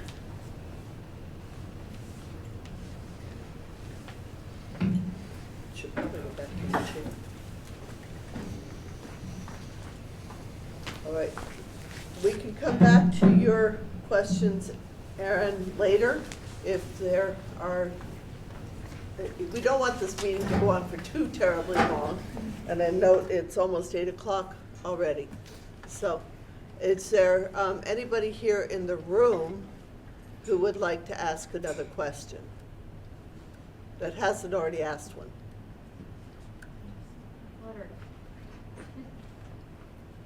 I'm not seeing anybody approach the mic. Okay. Is there anybody on the Zoom that would like to ask a question that has not asked one yet?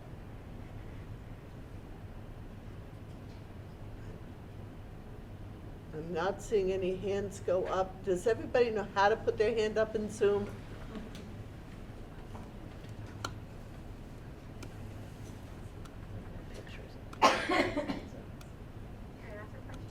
Okay. All right. She wants to ask a second question if she can. That was Margie? Is that you? Yeah. Come on up, sit down, take the mic, ask your second question. Thank you. So Leah Forrester from Ferrisburg again. Thank you. I was thinking about the chart that shows that the cost of a merged governance structure, we would save money from now until 2027, so there'd be cost savings, and we would have more time to thoughtfully decide how to make choices. So those are some advantages, it sounds like, of merging now, despite the fact that costs would eventually be the same or higher than they are as separate districts. I guess my question is, I wanted to understand, because it sounds like from the presentation earlier, which by the way was a very clear presentation, thank you for the presentation. You mentioned that it wasn't a unanimous decision to go forward with the vote, offer this to vote on. So I wanted to understand, on the one hand, cons that I see would be you get to the same cost structure as you have if you do nothing, and by then you have more information around has population actually risen, like Chris Cahart mentioned, or we might have more options to consider, or otherwise. So the question is, my question is, I want to say, thank you. I was just sort of stating some pros and cons that seemed important. I wanted to understand what were the pros and cons, or the key pros and cons that you considered in deciding to bring the measure to vote now rather than later when we would have more information about if it's actually necessary, since we'd be at the same place in 5 years anyway. So pros and cons, and to hear the dissenting views of the whole perspective if possible. Thank you.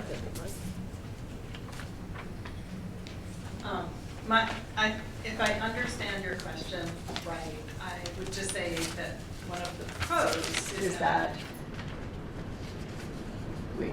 in terms of the tax rate, we may end up in the same place, but in the meantime, we would lose programming. We would have to make more cuts individually than we would have to make as a merged district. That's my understanding. So the pros outweighed the con of that eventually the taxes would even out again. So I want to speak to why we want to move forward now. So if you think of that graph where we're saving money in the beginning and then we hit the threshold again where we cross where we would have been, part of that is because the state mandates a penalty if you cross a per pupil threshold. So without merging, we're going to cross that threshold a lot sooner, which is one of the reasons the other lines on the graph started higher. But by merging, we reduced that threshold. One thing that has happened, however, is because of COVID, the state has postponed or stopped those penalties, but we don't know for how long. So that could be reinstated next year. Who knows? It might go away forever. But by merging now, we save enough money that we have a couple of years before we cross that threshold and get penalized for our per pupil spending. And who knows what will happen in 5 years, what the state will decide to do with penalties, if they'll raise that threshold. But that's why that graph looks the way it does now, where 5 years from now we're crossing that threshold, because we will be penalized at that point for our per pupil spending. And that's one reason why we want to move forward now, because if we don't, and the state reinstates the penalty, then we're crossing that threshold right away. Ms. Sarah LaPearl? I think also it's more urgent than what a lot of people understand the problem to be, and that the process of actually going through the merger is a several-year process. And so the experience first would be that that we'd have this one board that would start to kind of problem solve through all the logistics of central office and the teachers' contracts and things like that, and we would still be running our two school districts kind of the same but in parallel. And then eventually, should we want to explore merging middle school and high school, that time we would have the time to actually process and get ourselves to that spot. So for us, it felt very urgent, but it's hard to explain urgency when we haven't been kind of backed up against the wall that visibly in recent times for other reasons besides COVID. So it's kind of hard to showcase what might suddenly happen to us. I think I can maybe speak a little bit more to what Sarah was saying. In the ANWSD, one of the most effective ways for schools to stay under that threshold is through personnel cut, because that is often the most expensive portion of running a school. And we've had to make some unfortunate choices in our district, mostly in the name of staying under that threshold and making sure that our education is being offered at an affordable rate to our taxpayers. That has included closing Addison Central, which has allowed us to combine classrooms and reduce personnel. Fortunately, you get to a point which is kind of where the ANWSD is at, where that means cutting programming at some point, and those non-essential, excuse me, At high school. those non-essential programming, basically whatever you don't need for graduation requirement is potentially a moving part that you can work with. By merging, we could ideally stay under that threshold, offer affordable education without having to resort to something like closing a school or cutting programming. And that's why we're saying we really believe as a committee that this is the best protection for elementary schools, is by merging, because it gives us that opportunity to pool resources, to pool students in a way to effectively stay under that threshold, offer quality education, and not have to worry about maybe, cutting things out in order to meet that need. Are there any further questions? We have to cut this meeting off. I'm sorry. It's after 8 now. So if there's anybody else who has a question, we'll take it. But you're going to have to save your questions and go to the meeting tomorrow night and express your questions tomorrow night. Are there any more people online or here in the room that, based on the answers to that last question, now have questions they want to ask?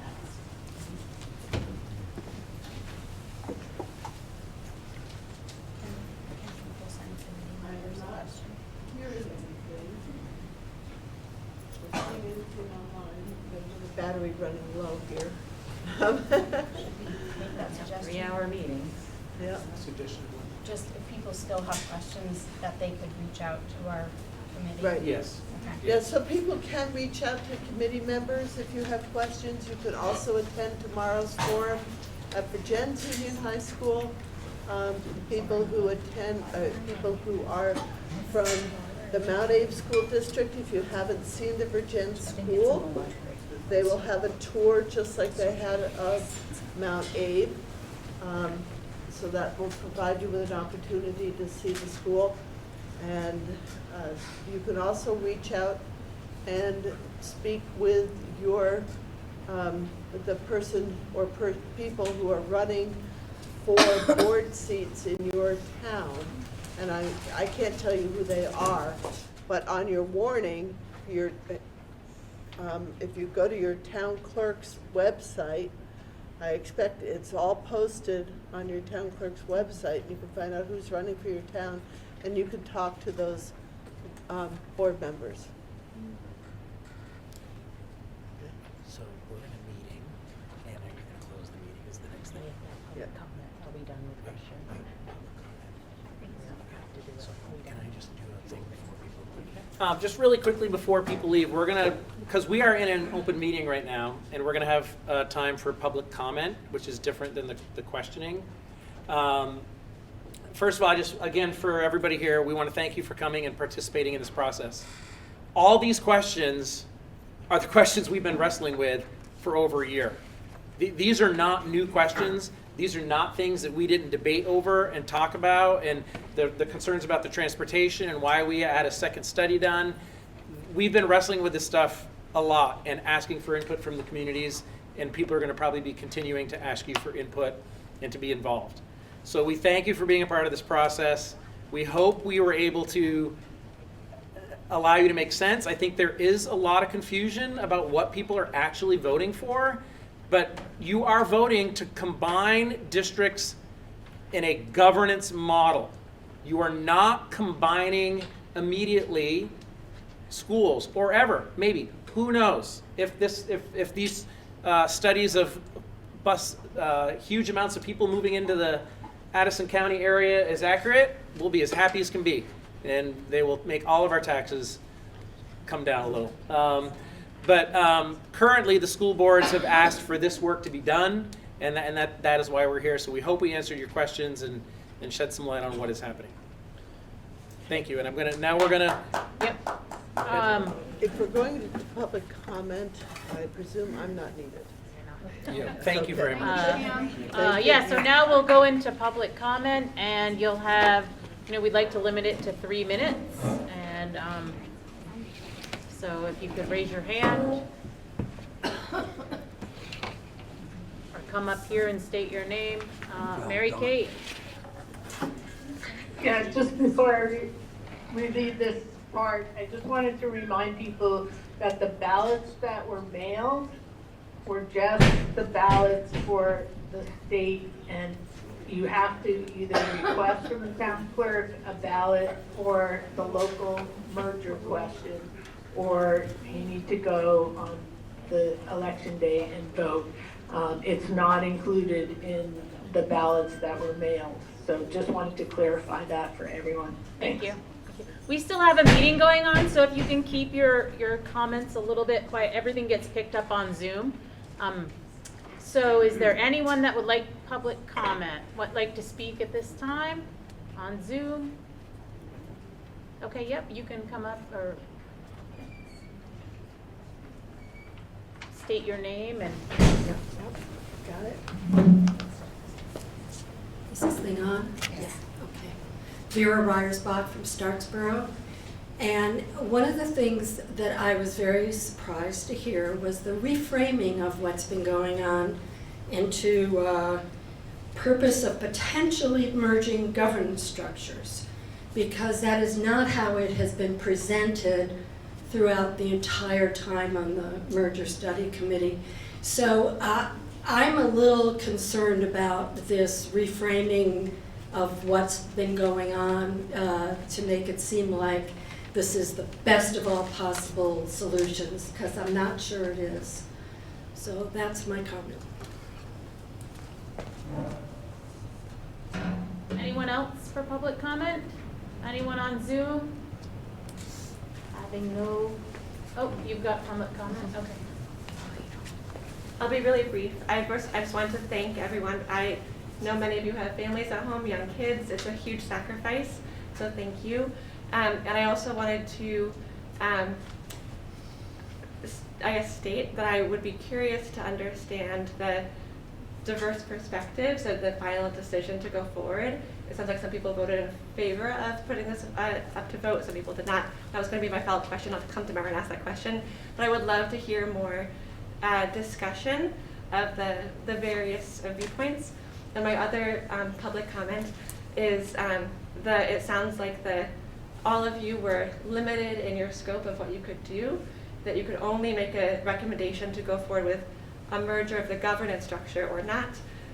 There might be many other options that could be beneficial. You just couldn't make a recommendation about that or not. So I'm just, I guess, sharing that there could be other options. There might not be. We don't know, but that wasn't your charter. And I think the confusion around the merger is because 5 years from now we'll be in the same financial situation anyway if we merge the structure, the governance structure. So at that point, a merger of schools is more likely. So I think that's why the confusion is warranted. It's not really confusion, it's actually accurate, that the merger of the governance structure most likely would lead to a merger of some schools or shared services. So those are my comments. Thank you. We've got one comment on Zoom so far. Lisa? I agree with Lisa from Starksboro. I agree with Vera in terms of concern. I feel like I'm more confused after the questions and answers. And I feel like we're getting two sides of information, like it's going to happen, no, you're just voting on it, no, it's going to happen. I'm very frustrated. I also feel like I didn't get my concerns about transparency of communication answered, as in who paid for it, are we taxpayers paying for that flyer that went all around, it's on one side, and also having a board member post in Starksboro using a false address. Some may not think that's a big deal, but I think it wasn't transparent, and it seems very questionable to me. That's my comment. Thank you. Kim?